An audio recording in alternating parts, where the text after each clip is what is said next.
फिलिस्तीनी आतंकवादी संगठन हमास ने इजराइल पर बर्बर हमला किया है और इसे ऑपरेशन अल अक्सा स्टॉर्म का नाम दिया है, जिसका इजराइल ने कड़ा प्रतिरोध किया है और हमास के खिलाफ ऑपरेशन आयरन स्फोट छेड़ने का ऐलान किया है।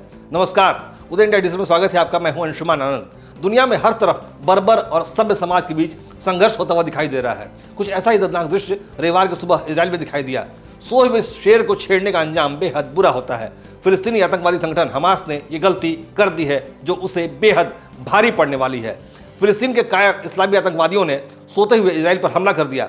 शनिवार यानी 7 अक्टूबर को सूर्योदय के समय यानी सुबह 6:30 बजे गाजा पट्टी से इजराइल में हजारों रॉकेट दागे गए। भारत में उस समय सुबह के 9 बज रहे थे। रॉकेट से किए गए हमले के बाद इजरायली सेना भौचक्की रह जाती है। इससे पहले ही कि इजरायली सिपाही अलर्ट हो पाते, हमास के आतंकवादी दक्षिण इजराइल के शहरों में घुसने लगे और अंधाधुंध गोलीबारी करने लगे। हमास के दरिंदों ने इजराइल के नागरिक ठिकानों को निशाना बनाया है और रेजिडेंशियल बिल्डिंग्स पर रॉकेट दाग रहे हैं।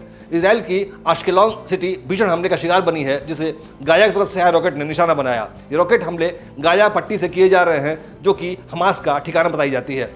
इजराइल की सड़कों पर मुंबई में 26 नवंबर को किए गए हमले जैसा दर्दनाक नजारा है। हर तरफ लाशें और दर्द से कराह रहे घायल लोग दिखाई दे रहे हैं। गाजा से इजराइल में घुसने के बाद फिलिस्तीनी आतंकवादी समूह सड़क पर जो भी दिख रहा है उसे मौत के घाट उतार देते हैं। हमास के आतंकवादी नागरिकों पर भी फायरिंग कर रहे हैं और बच्चों और महिलाओं को भी निशाना बनाने से चूक नहीं रहे हैं। इसीलिए इस हमले की तुलना साल 2008 में मुंबई में हुए आतंकवादी हमले की तरह से उसकी तुलना की जा रही है, जिसमें 175 लोगों की मौत हो गई थी। इजराइल पर हमले कई वीडियो सामने आए हैं, जिसमें हमास के दरिंदे समुद्र, धरती और आकाश के रास्ते इजराइल में घुसते हुए दिखाई दे रहे हैं। इजराइल की सड़कों पर हर तरफ खतरे के सायरन सुनाई दे रहे हैं। हमले के बाद इजराइल की ओर से रेड अलर्ट जारी कर दिया गया है।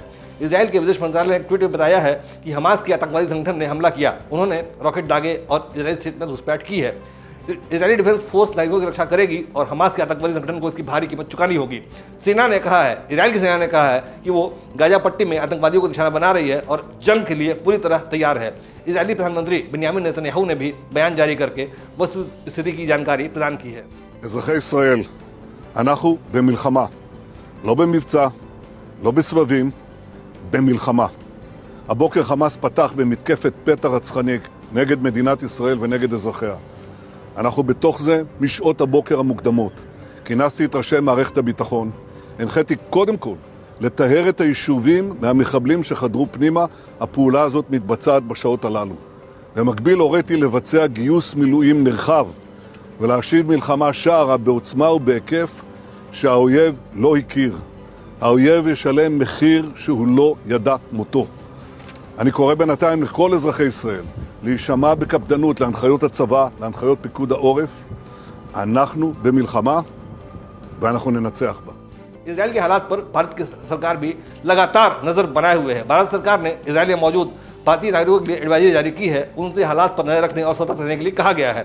भारत सरकार ने इजराइल में मौजूद अपने नागरिकों से कहा है कि वो लोग लोकल अथॉरिटीज के साथ के सुझावों को माने, गैर जरूरी काम से बाहर ना निकलें और सेफ्टी शेल्टर्स के पास रहें। भारतीय नागरिकों से इजरायली होम फ्रंट कमांड की वेबसाइट को देखने के लिए कहा गया है। आपातकाल में तेल अवीव स्थित भारतीय दूतावास से संपर्क करने को कहा गया है। इजराइल की राजधानी तेल अवीव है, जहां सबसे ज़्यादा भारतीय मौजूद होते हैं। इजराइल भारत का पुराना दोस्त है, जो कि चारों तरफ से इस्लामी आतंकवादियों से घिरा हुआ है। इजराइल पर पहले भी कई बार हमले हो चुके हैं। इजराइल की स्थापना 14 मई 1948 को हुई थी, लेकिन बनने के बाद से ही इस पर अरब देशों ने मिलकर हमला कर दिया था 1967 में।